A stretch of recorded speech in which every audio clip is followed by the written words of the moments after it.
फिर आएगा वो का एक मतलब दो शेर मैं चले हाजिर करता हूँ कि सुना जा इकरा भाई में खतरा सुनाएंगे सुने दो सुना कि अशकों के आस पास मेरी जिंदगी रही।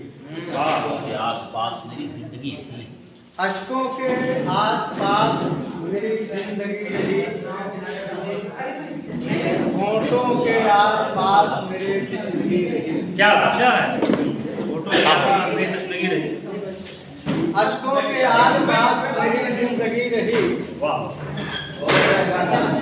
होठों के आस पास मेरे तिश्नगी रही। आप कहने हजरत करता रहा गुनाह इबादत के साथ साथ। क्या हाय हाय हाय हाय हाय हाय हाय करता रहा गुनाह इबादत के साथ साथ। क्या? रस्मों के आस पास मेरी बंदगी।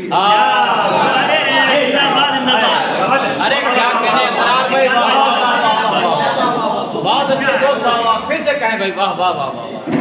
करता रहा गुनाह इबादत करता रहा गुनाह इबादत के साथ। बहुत अच्छे फरार भाई वाह वाह वाह। रस्मों के आस पास मेरी बंदगी रही। वाह वाह। और खुशबू से मुअत्तर तो रहा जिस्म का लिबास। क्या खुशबू से खुशबू मुअत्तर से तो रहा मुअत्तर तो रहा जिस्म का लिबास। कल्बो जिगर के पास मेरे गंदगी रही। भाई क्या कहना है? अल्लाह कल्बो अल्लाह। जिगर के पास मेरी गंदगी रही वाह। शायरी में सच्चाई का एतराफ जो है बड़ी बात है वाह वाह।